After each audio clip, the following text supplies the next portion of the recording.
Na arqueologia, são evidências indiretas que também atestariam, no entendimento de pesquisadores, a existência do Jesus real. De uma figura sem muita expressividade no primeiro século, que era importante apenas para aqueles que o conheciam, não esperamos encontrar vestígios diretos.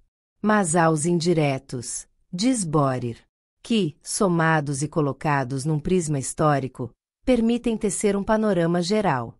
Ele cita túmulos de pessoas ligadas à história de Jesus, como o ossário de Caifás, descoberto em 1990 e que pode ser do sumo sacerdote de mesmo nome, embora não haja consenso entre os pesquisadores.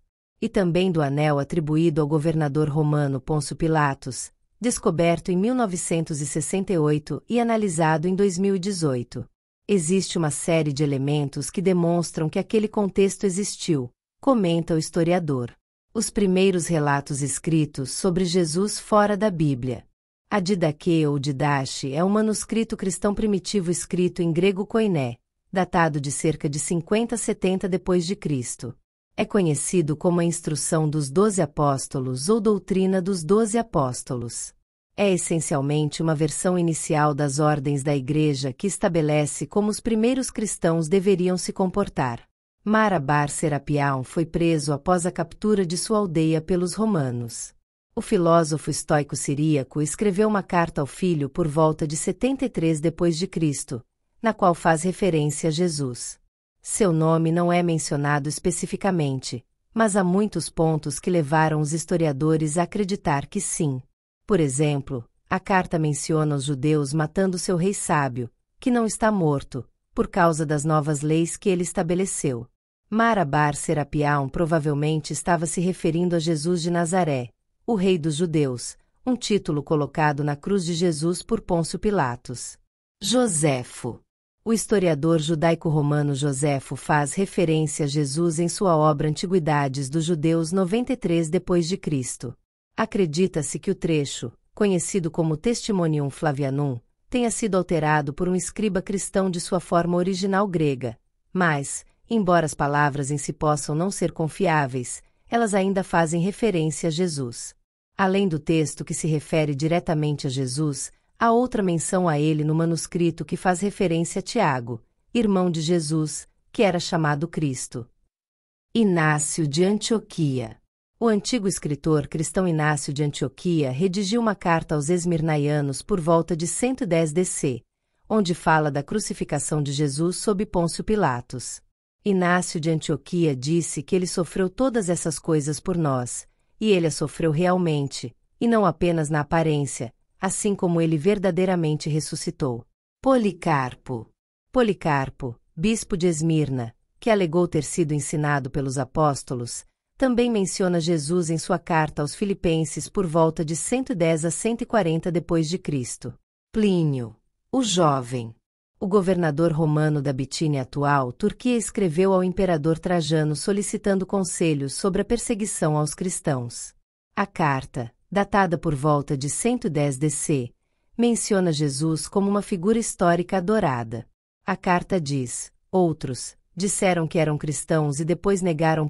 Todos eles adoraram a sua imagem e as estátuas das divindades, e amaldiçoaram o nome de Cristo.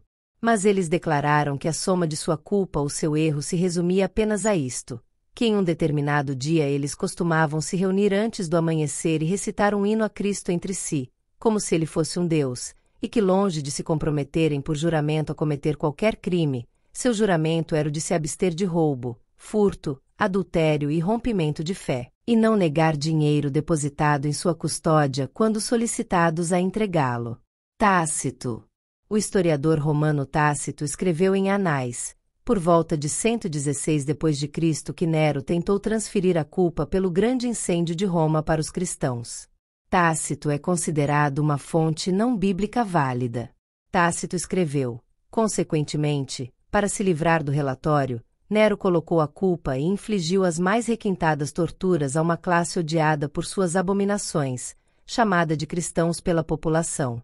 Tácito então acrescentou detalhes sobre Jesus. Cristo, de quem o nome teve origem, sofreu a pena extrema durante o reinado de Tibério nas mãos de um de nossos procuradores, Pôncio Pilatos, e uma superstição muito perniciosa, assim contida por enquanto, e rompeu novamente não apenas na Judéia, a primeira fonte do mal, mas até mesmo em Roma, onde todas as coisas horríveis e vergonhosas de todas as partes do mundo encontram seu centro e se tornam populares. Suetônio. O historiador romano Suetônio escreveu de Vita Caesarum, Vidas dos Césares ou os 12 Césares por volta de 121 d.C. No livro, ele narra a história dos primeiros 12 Césares. No capítulo sobre o imperador Cláudio 41-54 EC, ele escreve: visto que os judeus constantemente causavam distúrbios por instigação de Crestus, ele os expulsou de Roma. Acredita-se que Crestus seja um erro de grafia do latim Christus, que significa Jesus Cristo. Justino Mártir. O primeiro apologista e filósofo cristão, Justino Mártir, menciona os ensinamentos de Jesus, sua crucificação e ressurreição em sua primeira apologia por volta de 155 a 157 d.C. Quadrato. O apologista cristão Quadrato de Atenas escreveu uma carta ao imperador Adriano onde fala sobre o cristianismo e do próprio Jesus. Um trecho da carta, que data de 117 a 138 d.C., diz: mas as obras de nosso Salvador sempre estiveram presentes, pois eram genuínas. Aqueles que foram curados e aqueles que foram ressuscitados, que foram vistos não apenas quando foram curados e quando foram ressuscitados, mas também estavam sempre presentes, e não apenas enquanto o Salvador estava na terra, mas também depois de sua morte, eles estavam vivos por um bom tempo, de modo que alguns deles viveram até os nossos dias. Flegonte. Flegonte de Trales foi um escritor e historiador grego do século II que, de acordo com o estudioso cristão Orígenes de Alexandria, escreveu sobre Jesus em suas crônicas. Orígenes 182-254 DC, autor de Contra Celsum 240 DC, escreveu sobre a referência de Flegonte a Jesus em suas crônicas. Agora Flegonte, no 13º ou 14º livro, creio eu, de suas crônicas, não apenas atribuiu a Jesus um conhecimento de eventos futuros, mas também testemunhou que o resultado correspondia às suas previsões. Talo. 55 d.C. foi um historiador, mas, ao contrário de outros nesta lista, não foi um escritor cristão. Embora sua obra tenha se perdido, o historiador cristão Júlio Africano faz uma referência a ela por volta de 220 d.C. Júlio Africano escreveu sobre Talo e sua referência à escuridão que se instalou durante a crucificação de Jesus. Sobre o mundo inteiro, uma escuridão apavorante se abateu, as rochas foram rachadas por um terremoto, e muitos lugares na Judéia e em outras regiões foram destruídos. Talo, no terceiro livro de sua história, chama essa escuridão, como me parece sem razão, de eclipse solar. Celso. O filósofo grego do século II, Celso, era tudo menos cristão.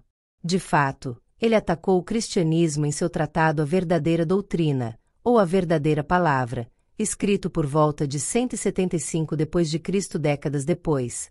O texto foi refutado pelo já mencionado texto de Orígenes contra Celso. Os argumentos de Celso contra o cristianismo foram apresentados em uma conversa hipotética entre um judeu e Jesus. Isso, é claro, segundo Orígenes, visto que o texto original de Celso se perdeu. Luciano de Samosata. O satirista grego Luciano de Samosata faz referência a Jesus e ao cristianismo em sua obra Morte de Peregrino por volta de 166 d.C. O texto menciona muitos aspectos do cristianismo. O texto de Luciano diz: em outras teorias, o corpo pituitário é um dos elos da cadeia espiritual que une o homem com o grande espírito de Cristo que, habitualmente, funciona no seu veículo de espírito de vida. Coração, corpo pituitário, éter superior, Urano, alma intelectual e vida espiritual são usados pelo indivíduo no desenvolvimento do Cristo interior que é a sua própria vida espiritual. A hipófise é o assento primário da vida espiritual, sendo o coração o seu assento secundário. Fazemos nossas reflexões.